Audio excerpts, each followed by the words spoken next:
అర్హత లేని మహానుభావులు ఉంటారు, జాగ్రత్త. భారత తొలి ప్రధాని పండిట్ జవహర్లాల్ నెహ్రూ ఇలా అన్నారు: నాకు సంబంధించినంత వరకు నేను ఇండియాలో ప్రతి ఎన్నికలో ఓడిపోయేందుకు సిద్ధపడి ఉన్నాను, కానీ మతతత్వానికి లేదా కులతత్వానికి చోటు ఇవ్వను అని. మరి ఆయనకు ఉండిన గుండె ధైర్యం, నిజాయితీ, హేతువాద దృక్పథం నేటి పాలకులకు, నాయకులకు ఉందా? సరే, వాళ్ళెలాగూ ఆలోచించుకోలేరు. సామాన్య పౌరులుగా, ఓటర్లుగా కనీసం మనమైనా ఆలోచించుకోవాలి కదా. కుల మత రహిత ధృవీకరణ పత్రం పొందిన మొదటి వ్యక్తి తమిళనాడుకు చెందిన న్యాయవాది పార్థిబా రాజా.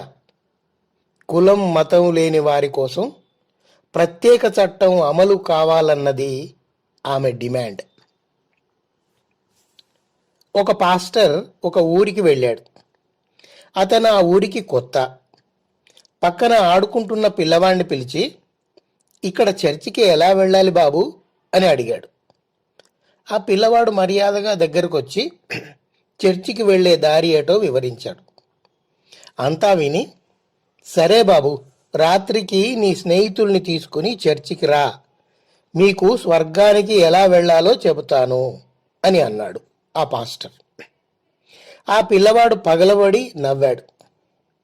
మీకు చర్చికి ఎలా వెళ్ళాలో దారి తెలియదు, కానీ మాకు స్వర్గానికి వెళ్ళే దారి చూయిస్తారా అని ఆశ్చర్యంగా అడిగాడు. ఒక చిన్న పిల్లవాడే కాదు, పెద్ద సంగీతకారులు, శాస్త్రవేత్తలు కూడా ఈ విషయాలు చాలా స్పష్టంగా చెప్పారు. రుజువుల కందని దైవాన్ని ప్రార్థించాల్సిన అవసరం గాని, భయపడాల్సిన అవసరం గాని నాకెన్నడూ కనిపించలేదు అని అన్నాడు భౌతిక శాస్త్రవేత్త రిచర్డ్ ఫిలిప్స్ ఫిన్మెన్. సంగీత కళాకారుడు మ్యాక్ కౌ ఉన్ అదే విషయం మరో రకంగా చెప్పాడు. దేవుడికి రూపం ఉండదన్నా, దేవుడు లేడని అన్నా పెద్ద తేడా ఏమీ లేదు కదా అని. కాగితం, అచ్చు యంత్రం కనిపెట్టక ముందు జరిగిన సంగతి. ఒక బైబిల్ రాయటానికి 250 గొర్రెల చర్మాన్ని వాడేవారని చెబుతారు.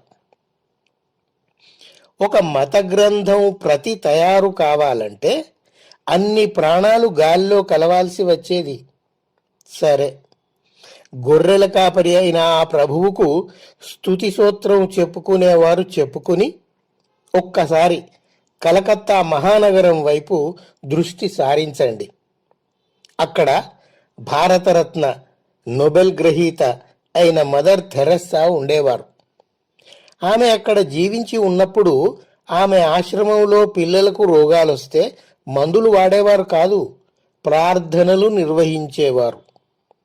ఆలోచిస్తే అది ఎంతటి పనికిమాలిన పనో అర్థమవుతుంది. అదే మరి మదర్ థెరెస్సాకు గుండెపోటు వచ్చినప్పుడు ప్రార్థనలు చేయలేదు, ఖరీదైన ఆసుపత్రిలో చేరారు. పిల్లలు మరణిస్తే జీసస్ ముద్దు పెట్టుకున్నాడు అని చెప్పే మదర్ తనను కూడా జీసస్ ముద్దు పెట్టుకుంటున్నాడులే అని సర్ది చెప్పుకోలేదు. అర్జెంటుగా ఖరీదైన ఆసుపత్రిలో ఎందుకు చేరారో కదా. భోపాల్ గ్యాస్ ట్రాజెడీలో వేలాది మంది పిల్లలు, తల్లులు, కార్మికులు చనిపోయారు. జీవకారుణ్యానికి బ్రాండ్ అంబాసిడర్ అయిన మదర్ థెరెస్సా కార్మికులను ఉద్దేశించి ఏ ప్రకటన చేయలేదు. వారికి కలిగిన నష్టం గురించి మాట్లాడలేదు. వారందరినీ జీసస్ ముద్దు పెట్టుకున్నాడని చెప్పి అమెరికా కంపెనీ యాజమాన్యాన్ని క్షమించాలని మాత్రం ప్రకటించారు. అంటే ఆమె ఉద్దేశం అర్థమైంది కదా. అది ఐర్లాండులో కేథలిక్కులు అధికం. అక్కడ తరచూ జరిగే విడాకుల గురించి, గర్భస్రావాల గురించి ఒకసారి అక్కడి పార్లమెంటులో చర్చ జరిగింది. ఆ సందర్భంలో తమ మతానుసారం గర్భస్రావం, విడాకులు ఏమాత్రం వీలు కాదని చెప్పారు మదర్. ఆమె దైవభక్తికి, జీవకారుణ్యానికి గీటురాయి కదా అని అందరూ హర్షించారు. అయితే బ్రిటిష్ యువరాణి డయానా విడాకులు తీసుకుంటే అది మాత్రం దైవేచ్ఛగా ఆమె ప్రకటించారు. అంటే పలుకుబడి, డబ్బు, ఆకర్షణల ముందు మదర్ థెరిస్సా బేలగా తేలిపోయారు. పేరు మార్చుకుని, ఊరు మార్చుకుని, పోపు దృష్టి ఆకర్షించి నొబెల్ సాధించిన భారతరత్న మదర్ థెరెస్సా చాలా చోట్ల లౌక్యం ప్రదర్శించారే తప్ప నిజానికి నిబద్ధురాలై తన ఔన్నత్యం చాటుకోలేకపోయారు. ఇవన్నీ ఏవో కల్పించిన విషయాలు కావు. ల్యాన్సెట్ పత్రిక సంపాదకుడు రాబిన్ ఫ్యాక్స్ 1991లో ప్రకటించిన విషయాలు. అంతేకాదు, విశ్వవిఖ్యాత జర్నలిస్ట్, హేతువాది క్రిస్టోఫర్ హిచెన్స్ స్వయంగా మదర్తో కలిసి మాట్లాడి విషయాలు వెల్లడించారు. ఇలాంటి విషయాలు తెలుసుకున్న తర్వాత మనకు ఒక అనుమానం వస్తుంది. యేసు రక్తంతో సర్వమానవాళి పాపాలను కడిగించేస్తే మరి వారం వారం క్రైస్తవులంతా చర్చికి వెళ్ళి పాపినయా నను గావుమయా అని ఎందుకు మొరపెట్టుకుంటున్నారో మరి? ప్రపంచ దేశాల్లో భాషలు వేరైతే కావచ్చు, కానీ వేడుకునేది అదే కదా. సర్వేపల్లి రాధాకృష్ణన్ గురించి చూద్దాం. ఏడాది పొడుగునా గుర్తు చేసుకోకపోయినా టీచర్స్ డే నాడు అందరూ తప్పక గుర్తు చేసుకుంటున్నారు. అది అధికారికంగా ప్రభుత్వం ప్రకటించింది కాదు, ఆయనకు ఆయనే ప్రకటించుకున్నదన్న విషయం చాలామందికి తెలియదు. ఆ తర్వాత ప్రభుత్వం ఆమోదముద్ర వేయడం అన్నది తర్వాత సంగతి. సెప్టెంబర్ 5న రాధాకృష్ణన్ పుట్టినరోజును ఘనంగా నిర్వహించటానికి అంగీకరించి అనుమతించాలని ఆయన పూర్వ విద్యార్థులు అడగగా ఆయన అంగీకరించారు. అయితే దానికి ఒక షరతు పెట్టారు. అది తన పుట్టినరోజుగా కాకుండా ఉపాధ్యాయ దినోత్సవంగా నిర్వహించాలని సూచించారు. విద్యార్థులు అలాగే చేశారు. అప్పటి నుండి అదొక ఆనవాయితీ అయ్యింది. సర్వేపల్లి రాధాకృష్ణన్ జీవితంలో ఎక్కువ భాగం అధ్యాపకుడిగా పనిచేశారు గనక ఆ రోజును టీచర్స్ డేగా జరుపుకుంటే బాగుంటుందని ఆయనే అలా మార్చేశారు. దేశాధ్యక్షుడి పదవిలో ఉండి చేసిన సూచనను ఎవరైనా ఎలా తోసిపుచ్చగలరు? అందరూ ఇది గమనించాలి. భారతీయ సమాజంలోని విద్యారంగానికి సర్వేపల్లి ప్రొఫెసర్గా, వైస్ ఛాన్సలర్గా సేవలు అందించారు తప్పిస్తే ఆ రంగంలో తెచ్చిన మార్పేమీ లేదు. దేశంలో అణగారిన వర్గాలకు ఆయన వల్ల ఏ మేలు జరగలేదు. ఆయన వ్యక్తిత్వంలో, ఆలోచన ధోరణిలో ఆరోగ్యకరమైన అంశాలేవీ లేవు. భారతీయ సమాజంలోని విద్యారంగంలో మార్పు తెచ్చిన వారి గురించి చెప్పుకోవాలంటే ఫూలే దంపతుల గురించి చెప్పుకోవాలి. సావిత్రిబాయి ఫూలే గురించి ప్రత్యేకంగా చెప్పుకోవాలి. అణగారిన వర్గాలలో స్త్రీ విద్యకు, స్త్రీ చైతన్యానికి తన సర్వశక్తుల్ని ఒడ్డిన ధీర వనిత ఆమె. ఉపాధ్యాయ దినోత్సవం సందర్భంగా ఆమెను గుర్తు చేసుకోవటం మేలు. మతం గురించి, మతాభిప్రాయాల గురించి గొప్పగా మాట్లాడి తత్వవేత్తగా గుర్తింపు పొందిన డాక్టర్ సర్వేపల్లి రాధాకృష్ణన్ ఇంట్లో తన అర్ధాంగిని నిరక్షరాస్యురాలిగా ఉంచారు. తను మాత్రం వైస్ ఛాన్సలర్గాను, రాష్ట్రపతిగాను అయ్యారు. మనువాద భావజాలాన్ని వంటబట్టించుకుని శీలం పేరిట కన్న తల్లినే వేధించాడు. మరి తనేమైనా సచ్చీలుడుగా వ్యవహరించాడా? లేదే. పలు సందర్భాలలో ఇతరులతో తన కామవాంఛలు తీర్చుకున్నవాడే. ఇవి కాక చేసే ఉద్యోగంలోనైనా నిజాయితీ చూపించాడా? అదీ లేదు. ఇతరుల థీసిస్లు కాపీ చేసి తనను తాను ఓ స్కాలర్గా, మేధావిగా ప్రచారం చేసుకున్నారు కదా. అంతటి విద్యావంతుడై ఉండి కూతుర్లకు బాల్య వివాహాలు చేసి తన సనాతన భావజాలాన్ని ప్రదర్శించుకున్నారు కదా. ఇవన్నీ ఎవరో చెబితే మనం అనుమానపడేవాళ్ళం. కానీ ఇలాంటి నిజాల్ని సాక్ష్యాధారాలతో నిరూపిస్తూ బహిర్గతం చేసింది స్వయాన ఆయన కొడుకే. ఆయన ఎవరో కాదు, సర్వేపల్లి గోపాల్.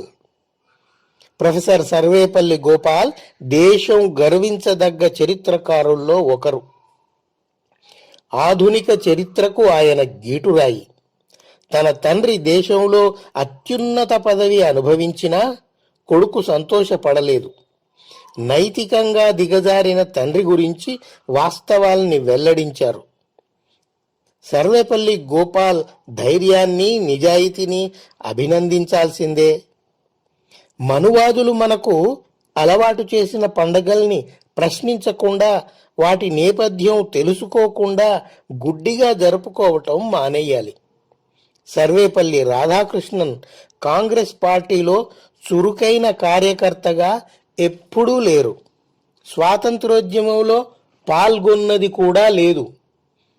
దేశం బ్రిటిష్ పాలనలో ఉన్నప్పుడు విదేశీ క్రైస్తవ సంస్కృతిని నిరసిస్తూ హిందూ మత ఔన్నత్యాన్ని మాత్రం శ్లాఘించారు, అంతే. దానివల్ల సగటు మనిషి జీవితంలో వచ్చిన మార్పేమీ లేదు. అది అందరూ గమనించాల్సిన విషయం. ఇక రాకెట్ సైంటిస్ట్గా వినుతికెక్కిన డాక్టర్ అబ్దుల్ కలాం భారత రాష్ట్రపతి అయ్యారు. రామేశ్వరం దేవాలయ పరిసరాల్లో పెరిగిన ఆయన హిందూ ధర్మాన్ని, ఆ విలువల్ని వంటబట్టించుకున్నారు.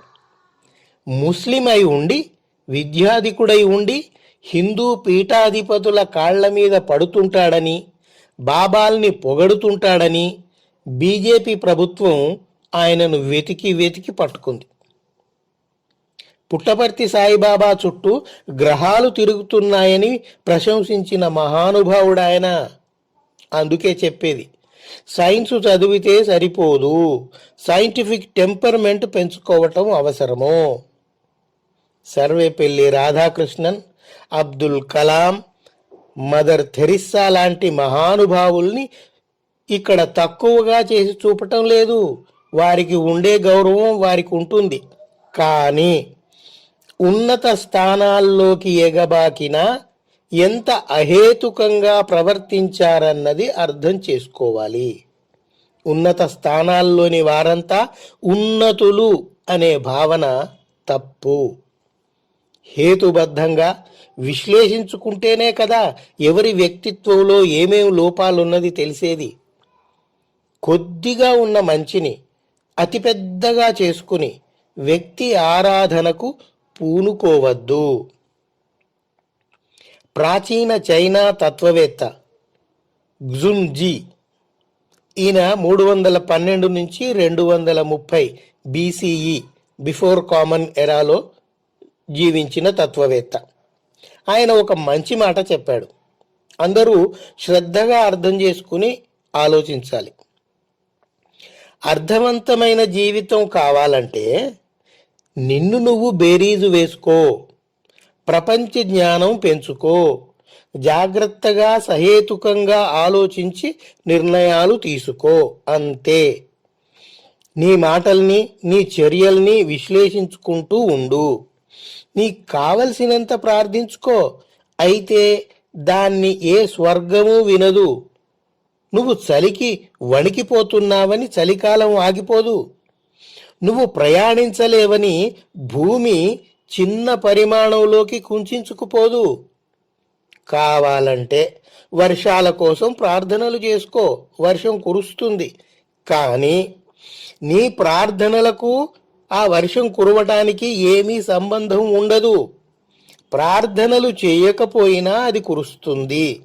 అంటే ప్రకృతిలో జరిగే ప్రతి సంఘటన నియమానుసారం జరగాల్సిన సమయంలో, జరగాల్సిన రీతిలో జరుగుతుంది. నువ్వు చేసే ప్రార్థనకు దానికి లంకె కుదరదు అని. ప్రార్థన అంటే గాల్లో అడుక్కోవటం. విశ్వాసం అంటే తమ అభిప్రాయాలకు ఏ ఆధారము లేకపోయినా నమ్ముతూ ఉండటం.